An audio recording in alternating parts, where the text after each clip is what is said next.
so you can leisurely join us now. We'll start at 11.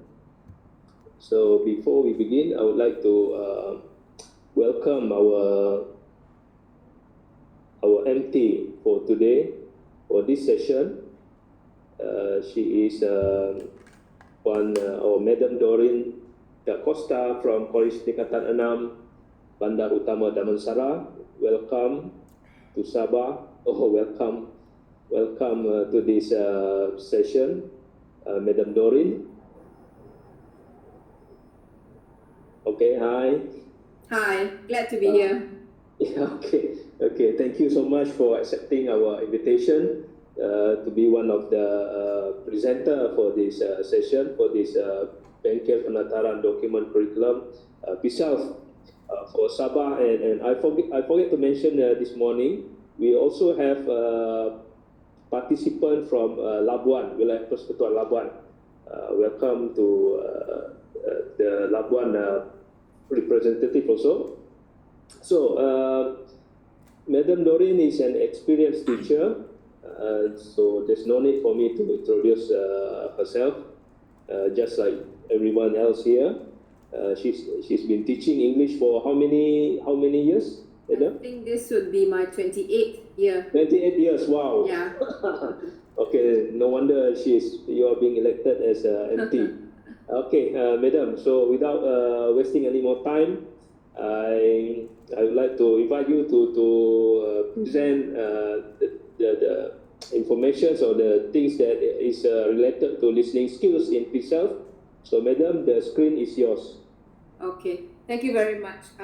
Thank you very much, Sabah Labuan, for inviting me. When I told Rosalind Gunn from Tawang that I wanted to come to Sabah and share PISALF with y'all, I think this is the best that she could do. She couldn't bring me to Sabah to meet you, so she got me online to see all of you. It's not the same though. When we did our penataran at Zone Tengah, that's KL and Selangor, we actually had it face to face because it's a small area. Selangor is small enough for us to come together. So there was a lot more that I could do with the session. I could run activities and all. But with us here, I have 148 of you. It's just an online course, so it is going to be rather dry. So stay with me for 1 hour. I promise you that I will not go beyond 12 o'clock. So I think earlier in the morning you would have been introduced to what PISALF is, post-secondary English language curriculum framework, and how it came about. We are actually a bit late to join the boat actually. From Standard 1 to Form 5 have already been doing CFR aligned curriculum for quite some time, and Form 6 we were sort of left behind, so we are just joining the boat actually at this juncture. And so what I'm going to do with you today is I'm just going to walk you through the PISALF document pertaining to listening skill only, and later on you will listen to 3 other slots on writing, reading and speaking. Okay, so I'm going to share my screen with you. Give me a minute. Sometimes it doesn't come up.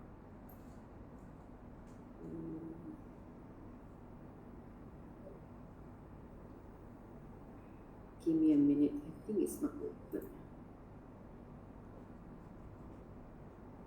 Hold on. Just 1 minute. I thought I opened the slide. Yeah. Take your time, Madam. No worry. See, technology is not my friend. That's the thing. Same for me. Same thing for me. Yeah. Okay. How come that? Okay. If I were to share this with you, do you see the word listening? Yes. Do you see my slides? Yeah, I can see it. Okay. All right. So if I click to the second slide, do you see like a little book? Okay. Okay. So all right. So it moves. Okay. So let's start. It's going to be dry, but it's not going to be something totally new or different. If your school, you've been teaching mainstream all this while, then you'll be this. Sorry to interrupt. Sorry, we don't yes? see the slide. You don't see the slides, you don't see the Yes. word listening. We see your files, the folders. Okay. So, let me see. Give me another minute. Okay, this one, if I close, now you see nothing, I think. Okay, let's try this again. How come I don't see it either? Okay, let's close this as well. I see this. Okay, let's try this again. Now I promise you, you will see it. Now you see it, right?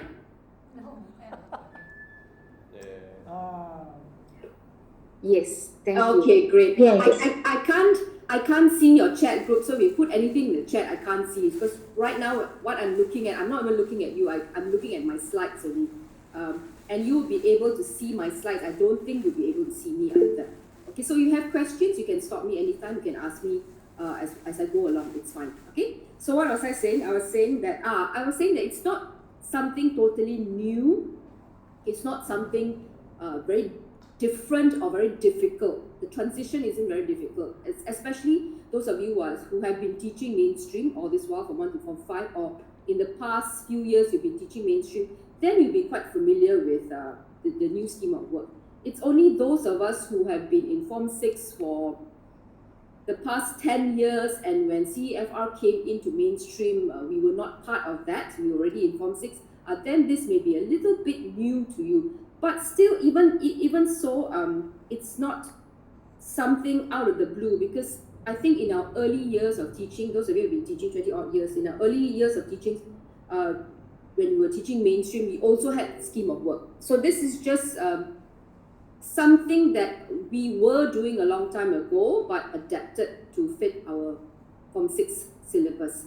And Form 6 English, it's probably going to be rebranded as that Form 6 English. It's not going to be called MUET anymore, because MUET, okay, if you listen to the word MUET, Malaysian University English Test, we are MUET teachers. It doesn't make sense, right? We are Malaysian University English Test teachers. We can't be test teachers. We are English teachers. So they're probably going to rebrand it to Form 6 English. And MUET is just an assessment tool used when we teach English in Form 6. Okay, so we are quite used to this. Okay, this is our source of reference all this while before PISA. This I don't know what color, brownish looking book is where our test specifications are. And we follow this because we train our students to sit for the exam. We prepare them for the exam, alright? And in this book, we have this description of aggregated scores, what CFR aligned. This is just for listening. And at Form 6 level, they come into us at Form 5 at a B1, CFR B1, okay?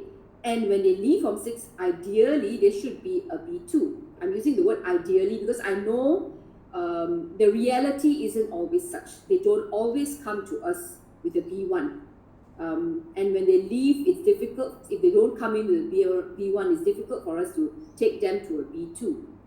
Reality in Sabah would be very different from, I guess, reality where I am in the heart of Petaling Jaya. But even in the heart of Petaling Jaya, I have students who come to me with not even a B1. I think they are probably an A2 or A1. And I know you would have students like this also. But ideally, I'm using the word ideally, we hope that by the time they finish Form 6, they would be able to be a B2. And B2 is a band 4, can understand extended speech and lectures and follow even complex lines of argument, provided the topic is reasonably familiar, can understand most television news and programs on current affairs, and most films in the standard form of English. If they can do this, they would be able to sit for the MUET listening text. Because remember, this one comes from it comes from this book, right? So these are test specifications. And we hope that by the time they finish Form 6, they would be in that band 4. These are CFR CFR standards from the CFR handbook itself. Madam Doris, Yes, that's right. I hear a question. I'm up for a while. Can you please share full screen? I realize that when I share full screen, when I go to the next slide, it doesn't move. Okay, okay, let's try this. Okay. So right now I'm band 5, band 4. Okay, let me go full screen. Okay, let me go to the next slide. Do you see my band 3, band 2, band 1 now? No. No, we don't. No, that's why I realized. My full screen, I'm moving, but you're not moving along with me. That's why I go not full screen. So I know it's a little bit small, but again, these are things that are in your book. Okay? You don't have to take notes. No need. There's no exam, no test after this one, no quiz even. Dia tidak This is berhasil, just information that you sebab dia mau probably klik know. sini. So this is Padahal in boleh that klik sini saja. that brown book that is in this test specifications. Yeah, okay. My for quiz.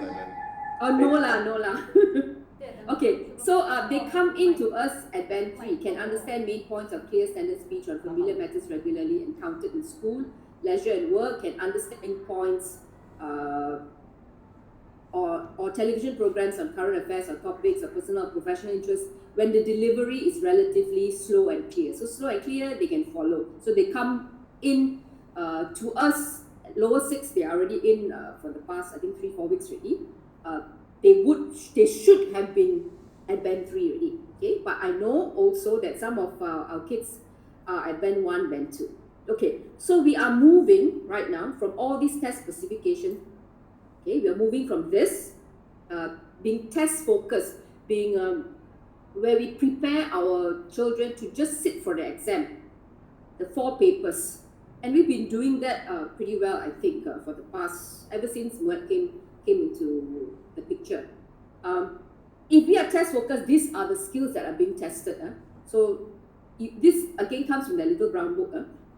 Each item may test some of the following skills. So in the listening test that has 30 questions, you would have taught them how to understand main ideas in linguistically complex speech, understand familiar and unfamiliar topics, following extended speech and complex lines of argument on reasonably familiar topics, following extended speech on abstract complex topics, outside field of study, confirming occasional details, following less structured implied message. I'm going very fast because this we've been doing this day in, day out, year in, year out. Okay, understanding idiomatic expressions, colloquialisms, and variation in language use.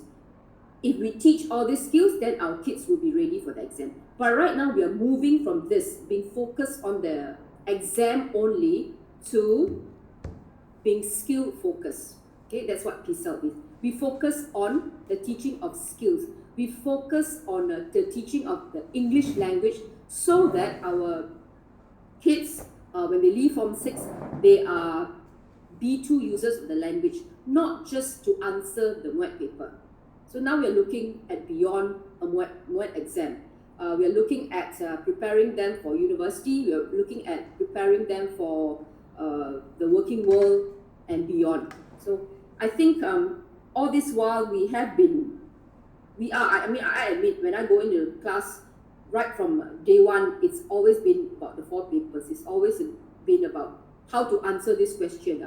What does MPM want in this question? How do they test? It's always been that. But now, there has to be a shift in our thinking. Let's move away from just preparing them for exam to being skill focused. And I know, even as I say this, some of you will be rolling your eyes or shaking your head and say, yeah, it's easy for us to be thrown all these things or new things, prepare them for the world. But at the end of the day, what do departments look at? What do pengetuas ask us?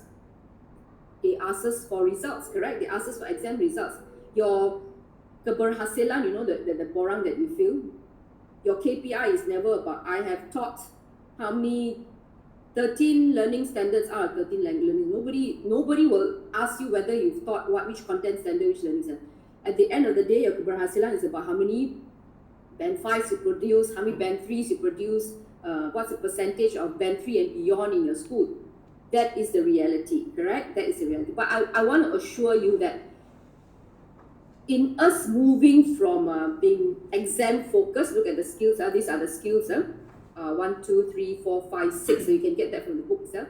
2, the skills that we are doing, the language, the content standards and the language standards that we are doing in all the skills, you find that, hey, if I do all these new skills, actually I'm still preparing for them for the exam.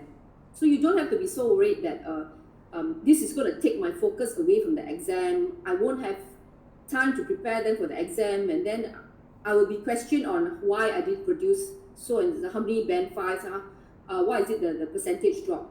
No, if we do carry out all the language standards in the PISA document, we would prepare them for the exam. I assure you of that, okay? So the PISA document, this is taken from the document itself. You have 2 columns. You have content standards and you have learning standards. And under listening, okay, under listening, we have 4 main content standards. Identify main points and ideas, listen for specific details and important information, understand and follow instructions, interact with others. And from these 4 content standards, we have 13 learning standards that are derived from these 4 main content standards. Now, if we look at 1.1, 1.2, 1.3, do you think if we were to teach this, identify main points, listen for specific details, understand, follow instructions, our kids are prepared for the exam?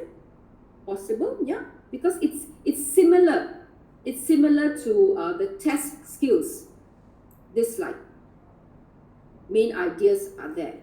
Looking at specific details, definitely you need these skills for them to take the exam. All right. The only thing that stands out here is your 1.4. Interact with others, and you may question, interact with others doesn't sound quite like a listening skill. It sounds somewhat like a speaking skill. But you realize that when you interact with others, when you speak, you definitely need to listen. So if you don't listen, then it's just a presentation. It's a one-way delivery. It's not a two-way. It's not an interaction. It's not a discussion. But in any interaction, in any discussion, there has to be a listening skill. So it is part 1.4. It's one of the main content standards. So from that, 13 learning standards. Okay? So far okay, No, see, it's not that different from what we are used to, the test skills that we're used to. If I had to break it down further, this is an analysis of the content standards and learning standards in the listening scheme of work. When I worked on this with a team of us from all over, and the listening team, I was part of the listening team. We were very kiasu a bit. We wanted all the learning standards. Later on, when you listen to speaking or writing and reading, you find that they may not have taken all the learning standards. If there are 20, maybe they've taken 18. They opted to leave a few out because probably some of these were repeated or some of these were not quite needed for Form 6. Okay? But the listening team felt that we need all these learning standards in order for the kids to be prepared for the exam. I know I'm contradicting myself. In one sense, I tell you, English now is to prepare them for beyond exam, and yet I go back to the exam because I know the reality is such. Yes, prepare them for the work we have for beyond, but that exam is very important. The exam is important to our students. They need to leave Form 6 with that piece of paper that says Moet Band 3 or 4 or 5 that would take them to the next level. Because if we don't prepare them for that, then they cannot go to the next level. They cannot enter university.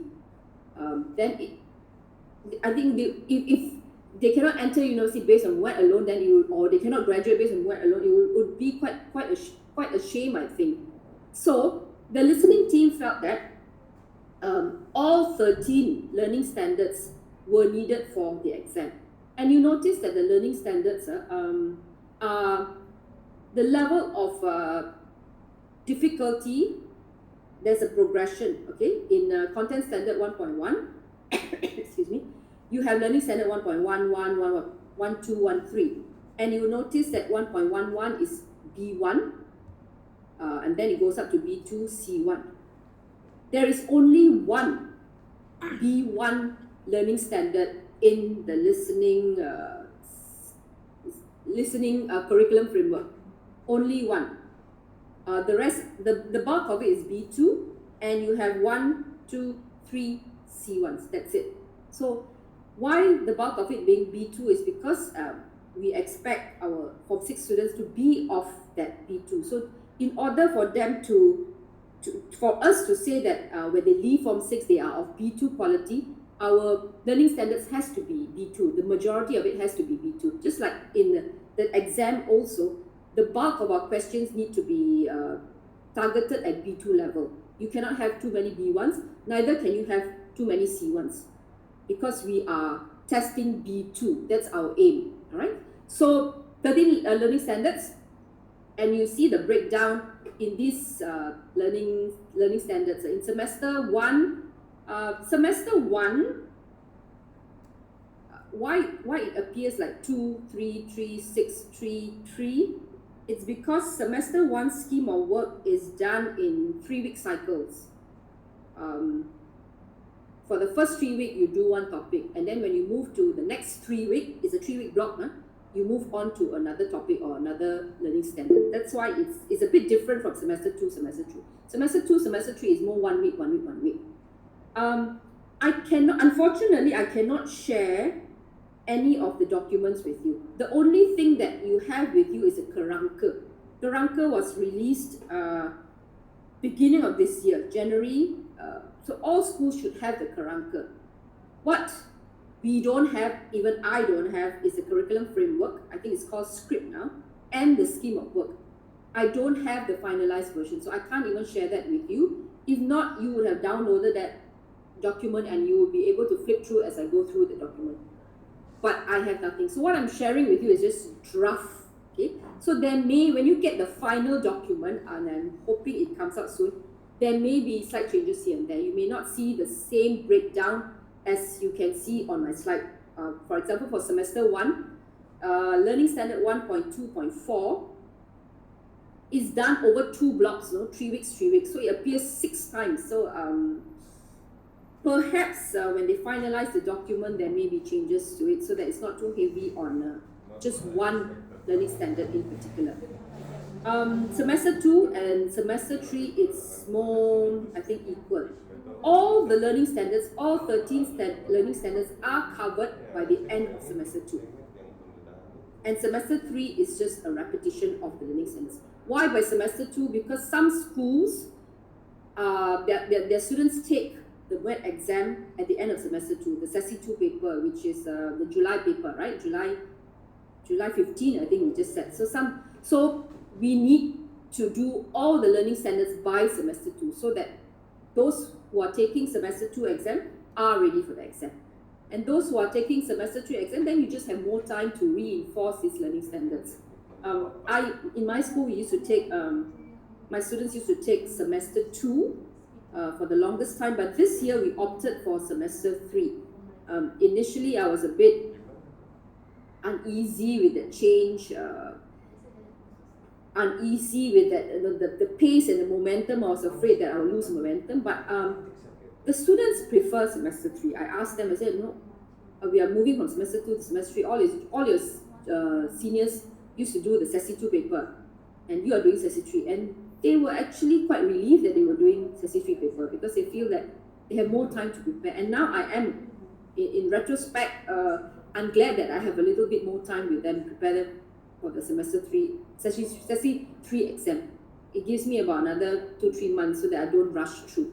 So, but if you are doing SESI 2, rest assured by the end of SESI 2, you would have covered all the learning standards. And that is sufficient for your students to sit for the wet SESI 2. Okay? Okay. The learning standards in semester 3, 1 is a repetition. 2, it gives you, if your students have already taken the SESI 2 paper, it's in SESI 3, you have, I think, the space and the freedom to explore with these learning standards and do things that are not so exam-based.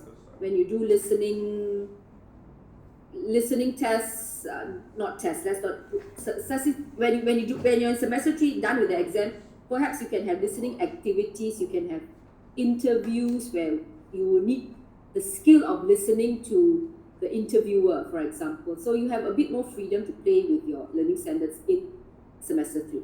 Okay, so again, 4 content standards, 13 learning standards over the 3 semesters. Okay, now next I'm going to go into each learning standard, okay, each content standard and the learning standards. And when I go through the learning standards, you ask yourself this, each learning standard that I go through, you ask yourself, this one needed for the exam or not? If I teach this, would this be useful for the exam? And you find that most of the time you will nod your head. You say, yeah, this is needed. So, like I said earlier, it's not that far, it's not that different from what we have been doing all this while, even though we are focused on the exam paper itself. Because I think when they first came out with MUET, though it was an exam with 4 papers, the skills that were tested in the exam paper were quite comprehensive, and they were in a way there to prepare them for university and for beyond as well. Right now with PSELF, we are just fine-tuning it. Okay, so let's go through 1.1. 1.1, the big picture, the content standard is identifying main points and ideas. And we have been doing this year in, year out as we prepare them for the listening paper, how to identify main points and ideas. Learning standards builds towards this content standard. So how do we teach them to identify main points and ideas? By doing 1.1.1, 1.1.2, 1.1.3. Okay? Understand the information content of the majority of recorded or broadcast audio materials on topics of personal interest. Remember, this was the only B1, remember? Because it's B1, you see the word personal interest. So you can probably do this at the very beginning as they come in. You talk about things that are in their inner circle. They, them, I, my family, my school, my friends, things that would interest a teenager today. So it's very personal, it's small, the scope is small. As we move on, you find that the scope widens. So understanding information content, the majority recorded or broadcast audio on topics of personal interest. Simple, you start with simple topics. Understand recordings in the standard form of the language and identify speaker viewpoints and attitudes as well as the information content. Again, speaker viewpoints and attitudes. We do that, I think, in a reading paper where you have questions like, what does a writer thinks about this? What is the writer's viewpoint? What is the writer's attitude?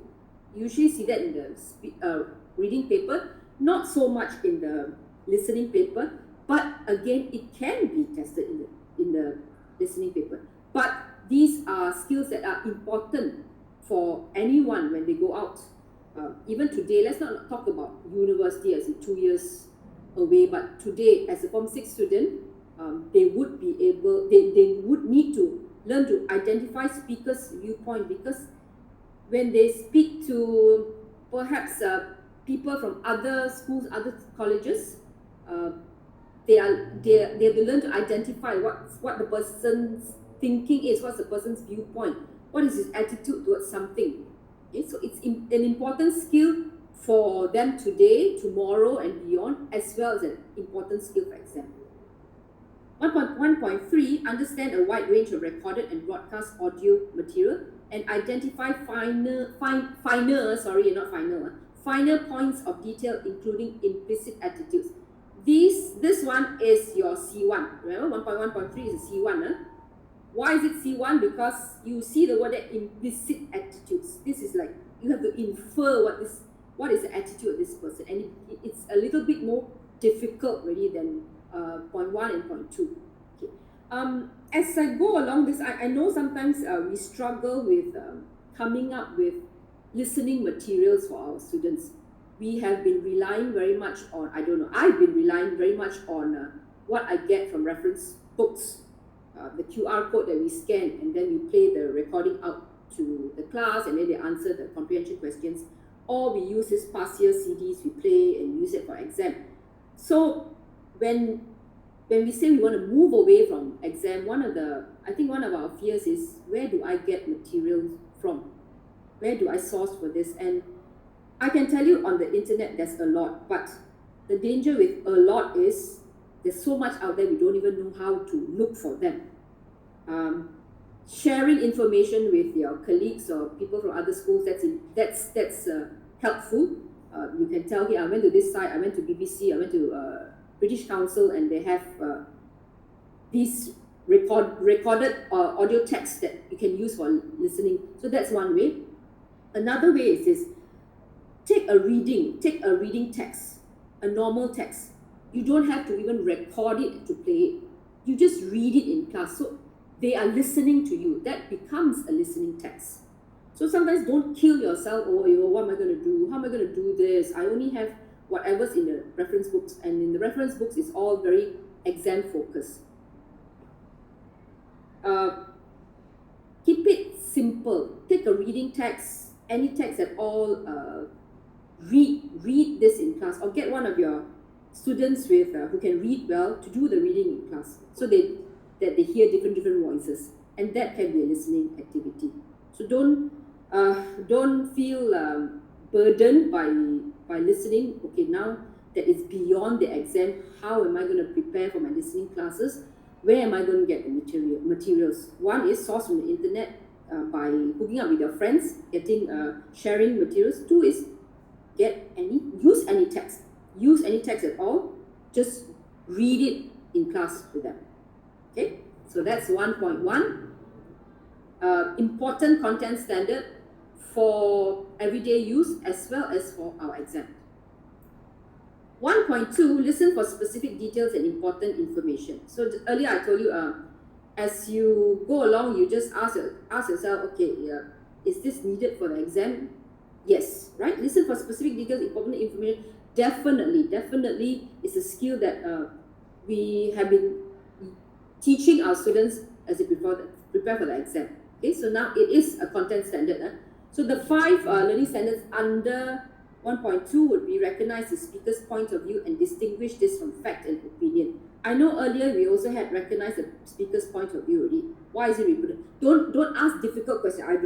I don't know why is it similar, but don't crack your head over why is it difficult. Just okay. 1.2.1 says recognize speaker's point of view. So I get a few listening texts where they identify what the writer's opinion is of something. And if you did it earlier in 1.1, never mind, just repeat it. Okay. Distinguish this from fact and opinion. That's true. Distinguish the speaker's point of view. Is it factual? Is it based on opinion? Remember, we used to have that part of reading comprehension paper, true, false, not stated. This is something along that line. Is what the speaker saying factual information, or it's just mainly his opinion? So we teach them things like keywords like if it's opinion, I believe, I think, it's in my opinion. You have those type of words. Factual, you usually have data, statistics, scientific facts to say that it's factual. 1.2.2, these are all B2. Understand the speaker's point of view again on topics that are of current issues. Current issues, that's a very subjective thing. What's current today to us may not be current today or of any interest to our young people. So this actually, when you see current issues, topics of interest, it's actually very, very broad. What's current today, tomorrow may be obsolete. Things change so fast. So current today, 2 years ago, it was nothing but pandemic. You have in your exam papers, essay questions, that's about all the students will give you. Pandemic, online classes, Even the exam questions, remember, the 2 years ago writing paper was on face-to-face versus online. So that was current. Today, you cannot ask the same question anymore because that's no more current. Pandemic is no more current. You don't talk about COVID anymore. What's current today would be I don't know what's current today. K-pop seems to be forever current to our young people. So that can be cultural assimilation, for example. Follow complex lines of argument in a clearly articulated lecture. Okay, they would need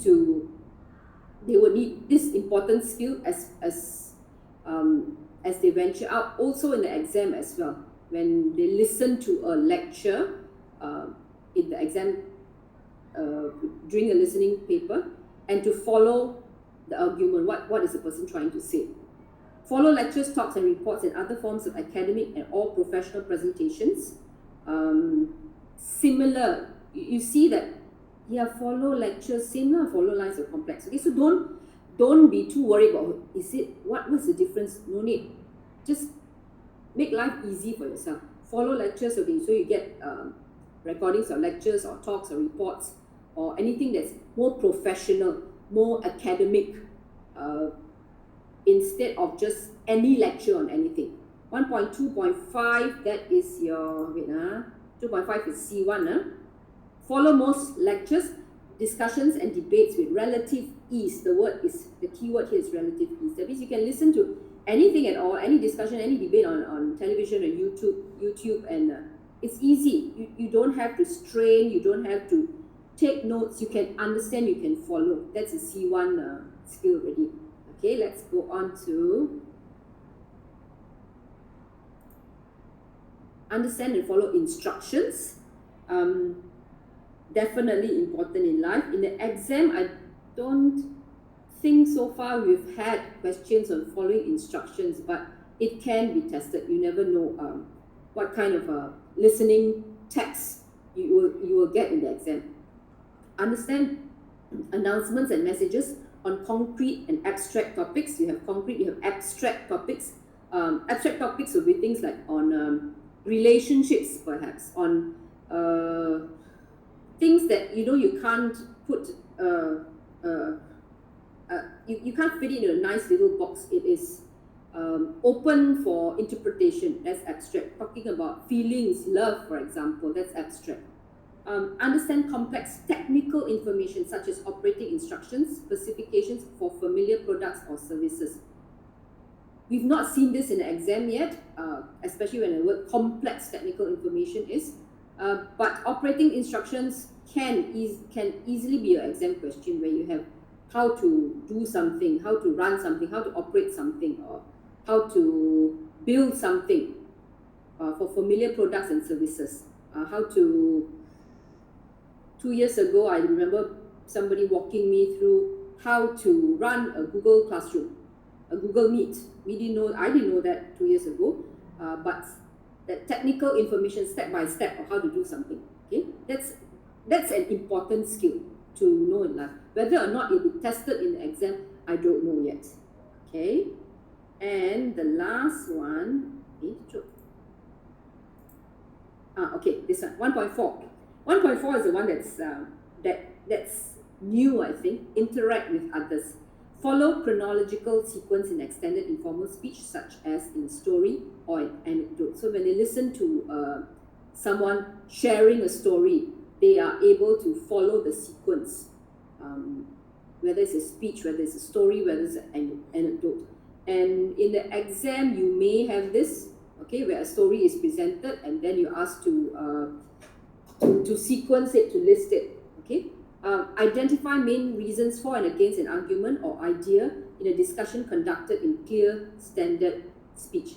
Identify main reasons for and against an argument. In a debate, you would need to know this. What are the reasons for and against an argument? In a discussion also, you may need to know this, because they are speaking task 2, it's like a debate. It's a discussion, correct?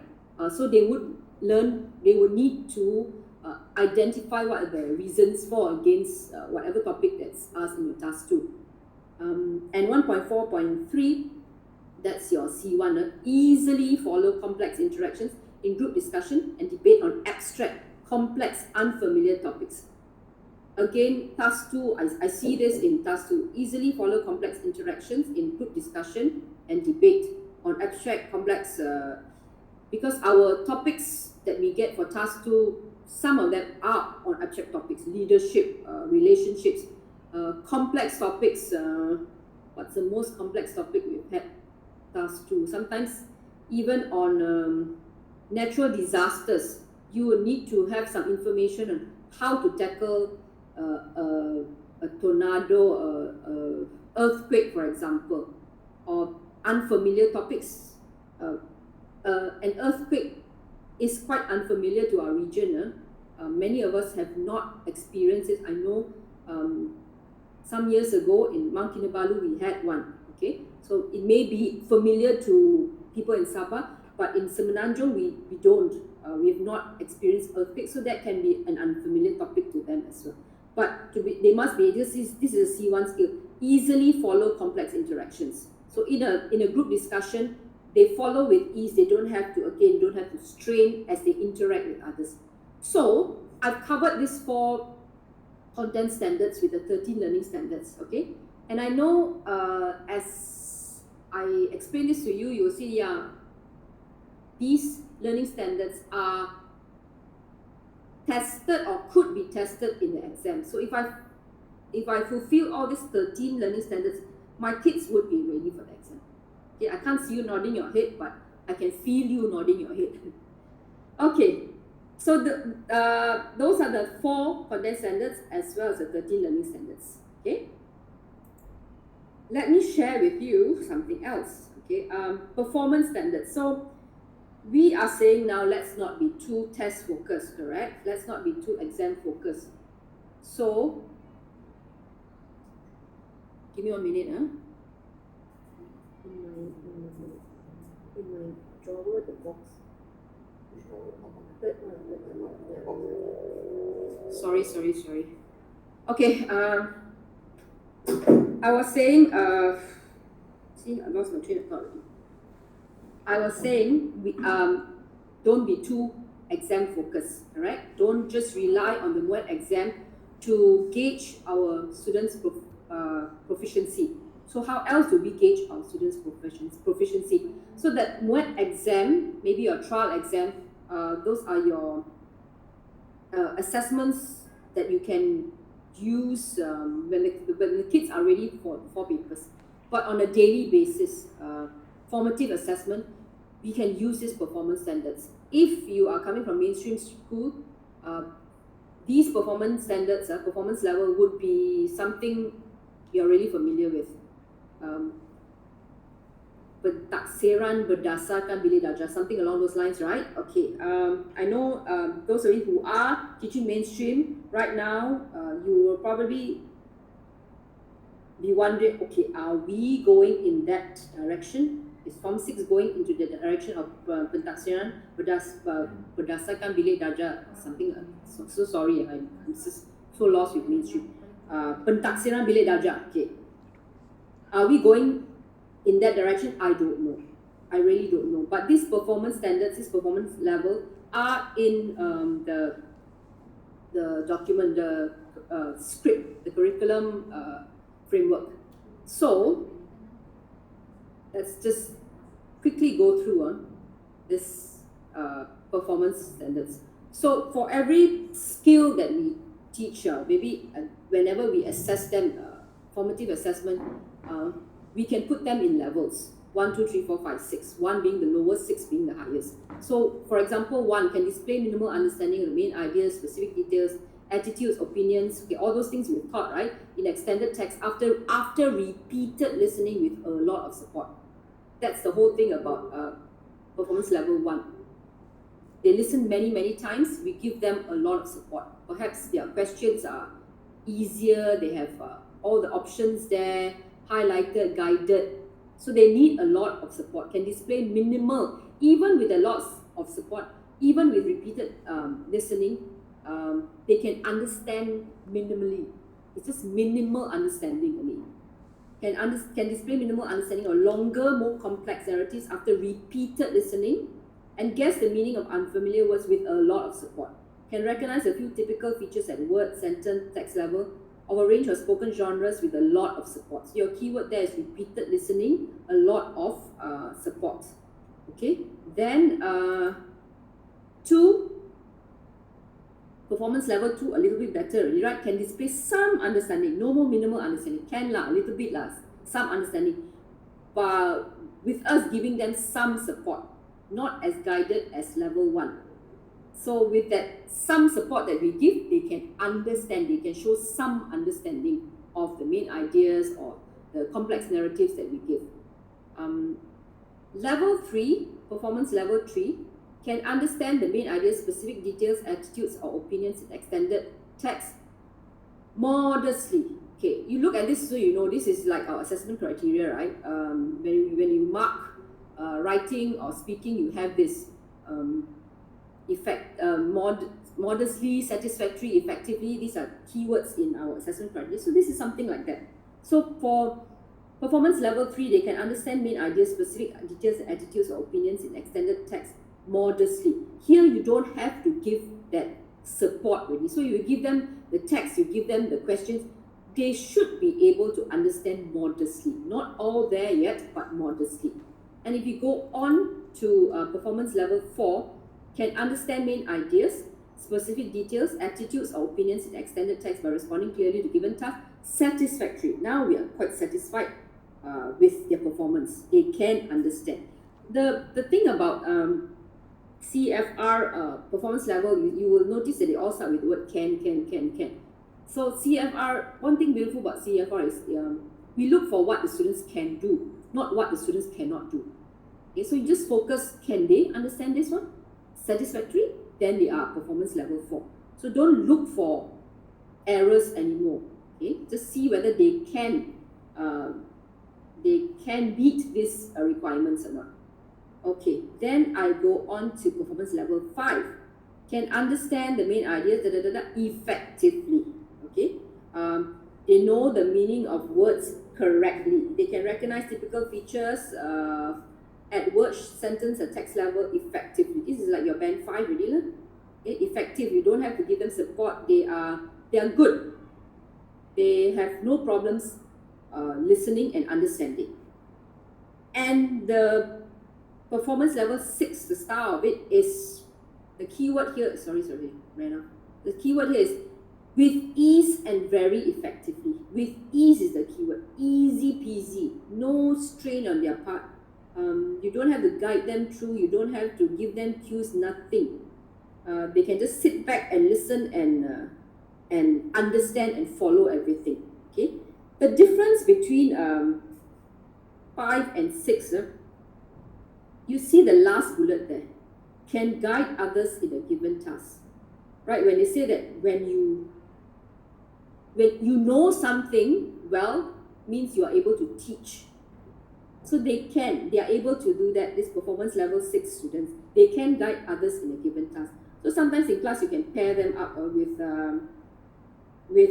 those who need help. These level 6 people, pair them up with your level 2, level 3, so that they can help the rest in the class. Because in class sometimes we seldom cater for the extremes, the very weak or the very good ones. We usually go the middle path, so that everyone can follow, everyone has a chance. But the level 6 students, your band 5 students may be bored to death. So give them a task, helping out a weaker student in class. So when they are able to do that, then you see, that's a performance level 6 student. Okay, so these are descriptors that you can use on a daily basis. You can use for your formative assessment in the classroom. The 4 papers, the actual paper, you can keep it for a trial exam, you can keep it for the year-end exam. Your monthly test, I don't know, it's up to you. There's no hard and fast rule about it. I'm not here to say you should do your monthly test, you should use this performance level. Your trial exam, you should have the 4 papers. No, it's really up to your school to figure out what you want to do. Okay, so that's performance level. So it's in one sense we have quite a lot to deal with. That we have this performance level 1, 2, 3, 4, 5, 6, 6 being the highest. Then you have your bands, band 1, 2, 2.5, up to 5 plus. Then you have your CFR, A1, A2. So you have that 3 sets of assessment benchmark in your minds. It's just that when do you use what? I guess if it's on a daily basis, classroom work, you can keep to this 1, 2, 3, 4, 5, 6. For exam purposes, then you can go on to your band 1, band 2, band 3, and so on. Okay, so back to our Pentadsaran Bilik Darjah. I have no news on whether we are moving in that direction or not. If I tell you, I can't say it's secretly, right? But I hope not, because I know mainstream teachers, that is quite difficult and tedious to do, to document every single child's performance level for, I don't know whether it's every exercise or every week, and you have a lot of borans to kill and to fill up for every single child. Sometimes that alone kills us lah. So I'm hoping we don't go in that direction. Time will tell lah whether we go. Okay, last 2 slides ready. I told you I'll finish by 12 o'clock, no worries. So we are moving from these skills. These are our old skills: understanding simple phrases, expression, general specific information, main ideas. You see the word main ideas, familiar, unfamiliar topics, following extended speech on reasonably familiar topics, following extended speech on abstract and complex topics, following less structured implied messages in extended speech, understanding idiomatic expression. Okay, all these 1, 2, 3, 4, 5, 6, 7, 8, 9 bullets. Okay, when you look at these learning standards now, 13 learning standards, do you think these 13 learning standards covers what we've been doing so far? Covers this 9?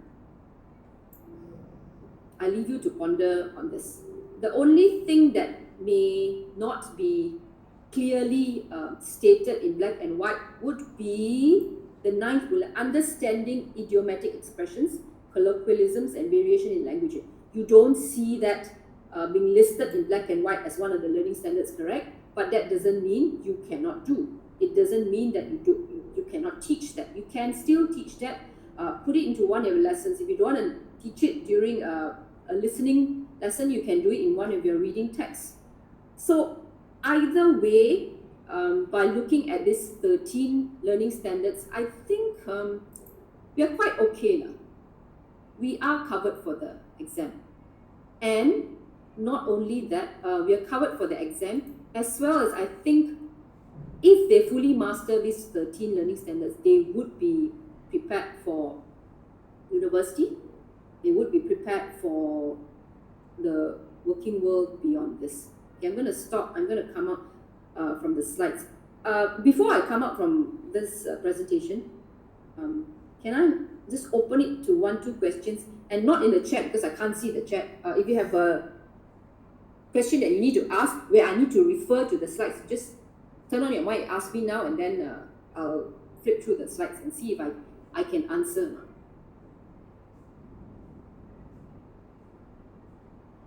I hear nothing. Yes. Hi, madam. Good morning. Hi. Good morning. Good morning. Can you just tell me who you are and where you're from? Yeah, I'm Belvinda from Sabah. Hi. When you showed the performance standards, I wanted to ask this earlier when they had the pre-recorded session. I didn't realize it was pre-recorded. Level 1 to level 6. I can't find it in the Kerangka Curriculum Bahasa Inggeris. It's not in the Kerangka. It is in your, it is in a document that you don't have yet, which is the script, the curriculum framework. You don't have that yet. So do we need this to do our scheme of work? Okay, so okay. Right now, because you don't have any of the documents, right? You only have the Kerangka. You don't have your curriculum spec. You don't have the scheme of work. So until you get the finalized documents, it is status quo. You do with your lower 6 what you've been doing all this while. Oh, but you managed to get hold of it earlier. Okay, I managed to get hold because I worked with the team. So Okay. these are all drafts. These are all drafts. I can't promise you when you get the final document, you're going to see this in the same form. There may be changes here and there. I have this because I was on the team, and these are drafts. Could you just like to prepare our mindset? If you Okay. have a scheme of work, even if it's only for 3 weeks, can you just show it to Cannot us? be. Show it to you. Yes. Wait. Do I have it? Okay, let me come up from this first. Is that, wait, I'll come to that. But is there another question? Just now I heard someone else. Morning, madam. Yes, hi. Hi, this is Zadi here from Tuaran. Hi. Am I audible enough for you to Yes, to hear? yes. I was looking at the slide number 13 or 14. Would you mind going to slide number 14? Thank you. I'm on 14 now, yes. Yeah, I'm looking at the word satisfactorily. Mhm. Would there be an easy way for us to frame our mind of what it means to perform satisfactorily? Yeah, I know. Our problem is, how do we measure satisfactory? How do we know it's effective? Exactly. Always Yeah, subjective for each individual. yes. I don't Thank have a you. specific answer for you. Now, it's the same way when you mark an exam paper, correct? How do you, or when you test speaking, you have these words as well. You have modestly, you have satisfactory. So how do you assess that it's satisfactory and not? I don't have a number for you to play with. I can't say that if it's 7/10, it's satisfactory. If it's 5/10, it's modestly. I can't answer this question. I'm so sorry. That's okay, understood. Okay.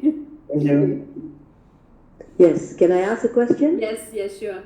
Yes, I'm Roslyn from Hi, Roslyn. Sabah College in Kota Kinabalu. Yes. Because I'm part of a team, there are other teachers waiting for me to share with them when I go back to school later. Yes. Do we get this PowerPoint? No, you don't, because it's not finalized. This is just drafts that I picked on documents that I work with. KPM says wait for the finalized document before you cascade to your teachers. So you tell your teachers, relax first, just lower 6, just status quo first. Do whatever you've been doing all this while until the documents come down. Okay, thank you. Okay, okay, all right. Okay, let me just, I'll come up from this, and then I'll see if I have, how do I come up from this one?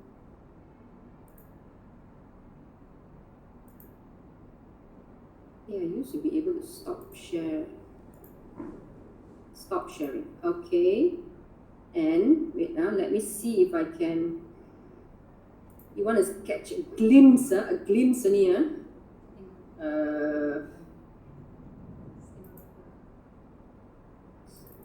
scheme of work. Okay.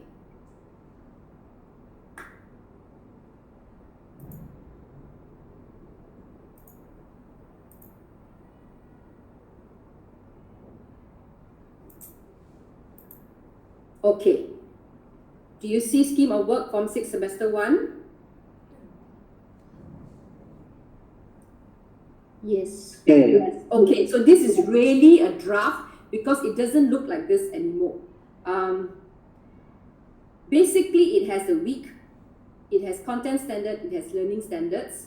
I think language focus and function has been taken away, and topic and theme has been moved from the second column to the last column because the focus should not be on the topic and theme.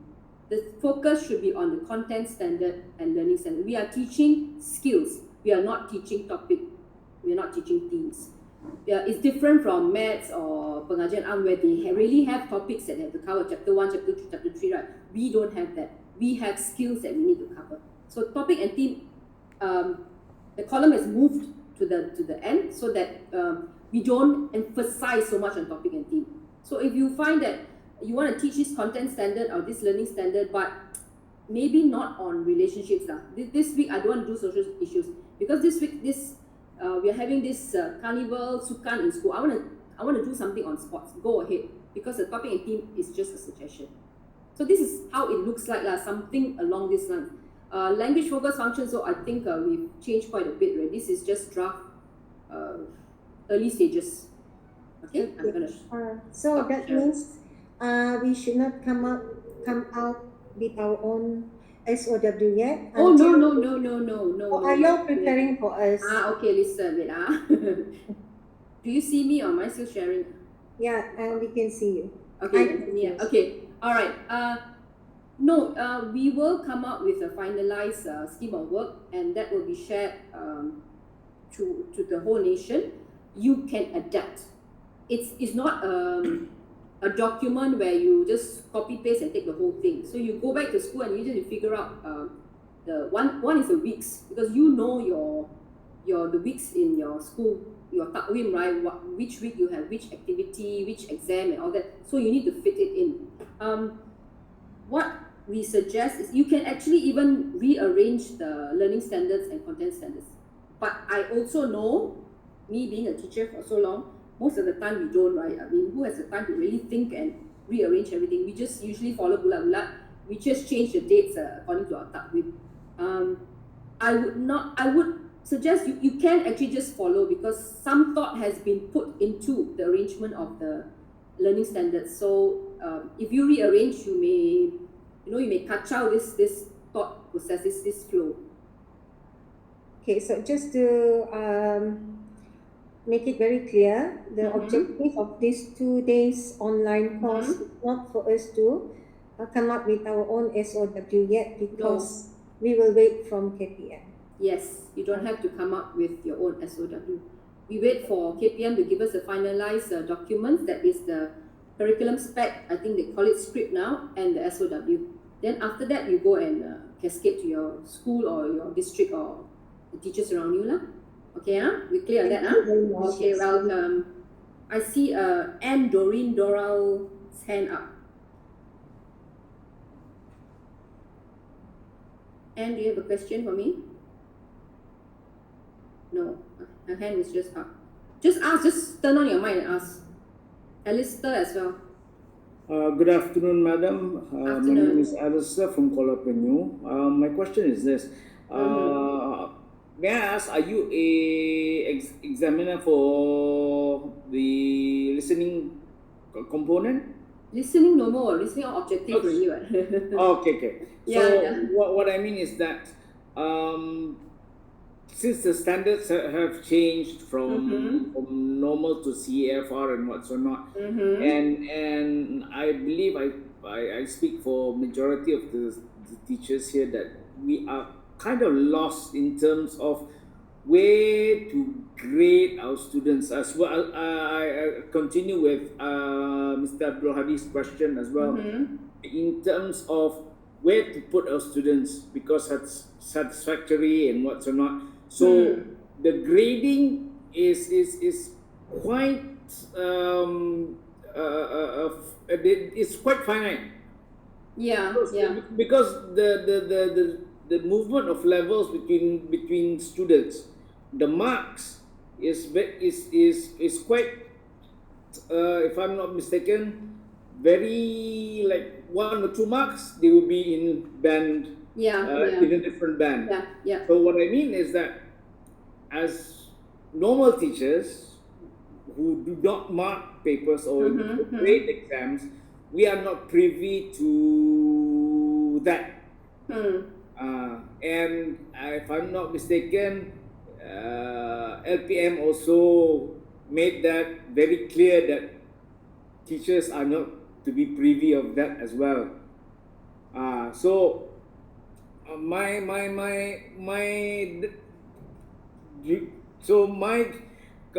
conundrum here is that as teachers, how do we grade students, or how do we put students in their respective grades without knowing in terms of WET standards. Now I'm talking about WET standards now. Okay. WET standards, where they should be. Because currently, no problem. I can see where the PSCLF going to put another 6 bands, right? And WET will be sort of like adapted into the 6 bands as well. But unfortunately for schools, we're still tied up with MWET. Yeah. And at the end of the day, that is our KPI. Yeah, So- correct. I agree. So my question is, I know it's kind of windy and long, is that, where is that? You know, How do we Yeah. categorize Bridge the or gap. grade? Okay. bridge the gap of knowledge between how to prepare the students and to be able to, really properly grade students. We don't have that we're not privy to that information. Okay. So all right. when we don't have that, we don't have the proper knowledge in evaluating our current students now. Okay. I'm not saying we want the knowledge to, grade those students, okay, push them for, of course, we want to push them to band 5 plus or band 5 or band 4, yes. But the thing is, without that actual knowledge of the marks on where to put them or where to grade them, because it's very, very close. I know because Okay. I was an examiner for speaking before, so it's very, very close. Okay. And- Can I stop here? Correct. Okay. Where grading is concerned, where we ban our students, for me, experience is the one thing that has taught me how to assess my student. Okay, this is a band 3 student, this is a band 4. And where speaking and writing are concerned, it's clear cut because I follow the assessment criteria. And I know, Alistair, you said that if you don't mark or if you're not an examiner, then you're not privy to this information. Yes, but I feel that you must get that information or the knowledge. So one way of doing this is, again, sharing information. You in your school, if you have 10 WET teachers, I'm sure there are 1 or 2 who mark. So learn from them how the assessment criteria is so that you know what to look for. For example, in an essay, what is a band 3 essay, what's a band 4 essay? Same thing as a band 3 speaker and band 4 speaker. Where objective papers, reading and listening are objective papers. So we don't ever, no, we don't have that breakdown. Or listening, we have 30 questions. If you pass 20 over 30 or that brand, we don't. For listening and reading, I don't think we listening and ever. reading is very clear cut. Yes. But for writing, for yes. writing and For writing, it helps if you I hope that perhaps over in Sabah you have 1 or 2 examiners who are willing to share that information with you. I think that's one way of, that's my suggestion lah. I But don't the know thing how, what is, else. it's always been said, the cut is tak boleh nak share because Yeah. it's privileged information and cannot be shared to, you Yes, know. I'm reading Siti's comment. She said there are very few writing markers in Sabah, so it's really difficult to have such information.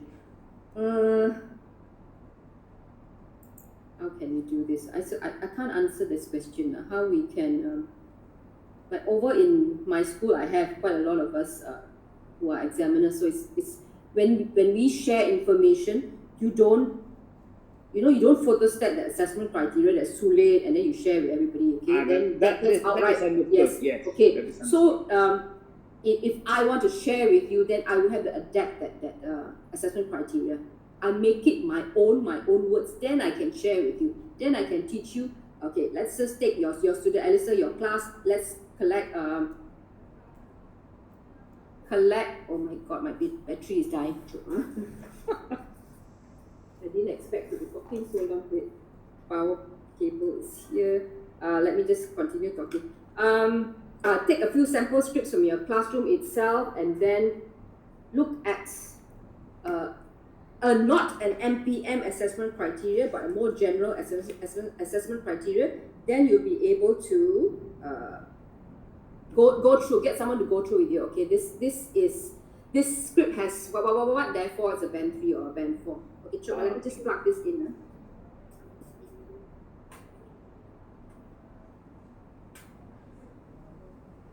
Okay, do I have power?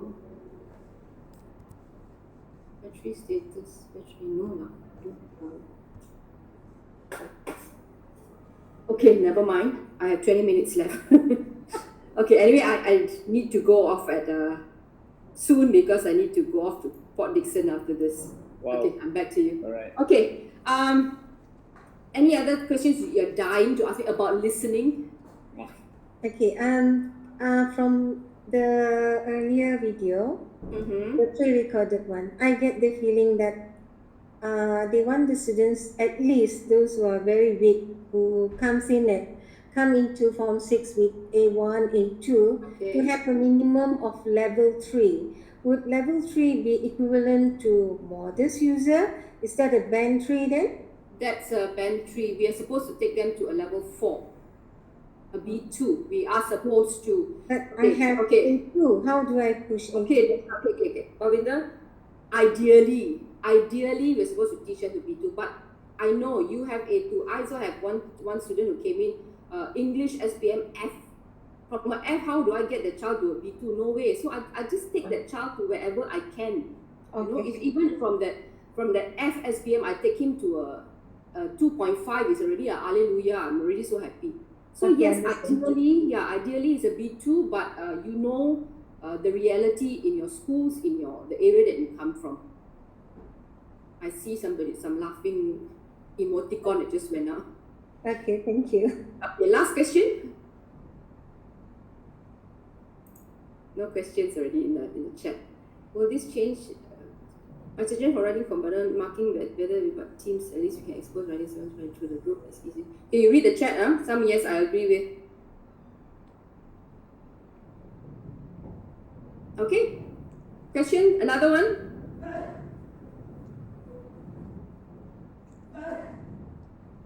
Tada? Okay. If there are no questions, don't worry. You have a lot of opportunities to ask. Another 4 slots. Another 3 slots. You've got writing. You've got your list. What we've done, speaking, and your reading coming up this afternoon and tomorrow. So you can also ask the other presenters these questions.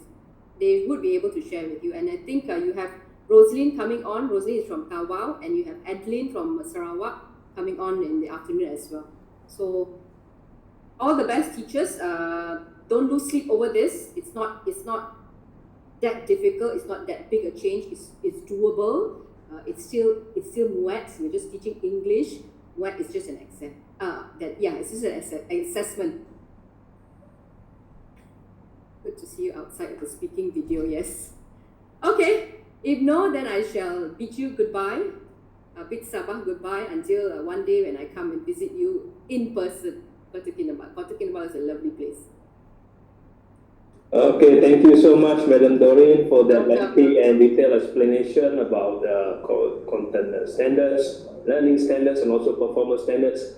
I'm sure everybody has so many questions floating around their mind, but we can save it later, or maybe tomorrow we will be having a session for question and answers.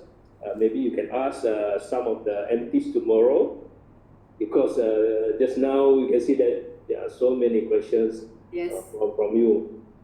Okay. As I said earlier, this so-called workshop is actually an early look at PSELF itself, right? Because we don't have the necessary documents like Madam Doreen explained just now. Because she's one of the team members in the group that prepare all these documents, and then later KPM, I'm sure they will give or share the documents with us all. But at the moment, I think you can continue with what you have done before, like Madam Doreen told us just now, and don't worry about the things to come. Hopefully, hopefully you don't end up like PBDs for the Form 1 to Form 5 students. We at Japan also, we don't have the necessary documents. We don't have any ideas at all. We don't know what's coming to us. So again, thank you so much, Madam Doreen. Hopefully, when we do get the SOW, we can invite you to Sabah Oh, I would love that. Yeah, hopefully. Yes. KPM or specifically BPSH, they give us the Yeah. allotment to do a face-to-face workshop. That will be good. So we can take you makan-makan here. Yeah, sure. Okay. Okay, all right. Again, thank you so much, Madam Doreen, All right, thanks. for your sharing session. Welcome. Okay, I'll leave now before my battery dies. Okay. See Okay, you again next bye-bye. time. Okay, bye. Bye. All right, everyone, can we continue with our next session, or do you want a short break, 5 minutes?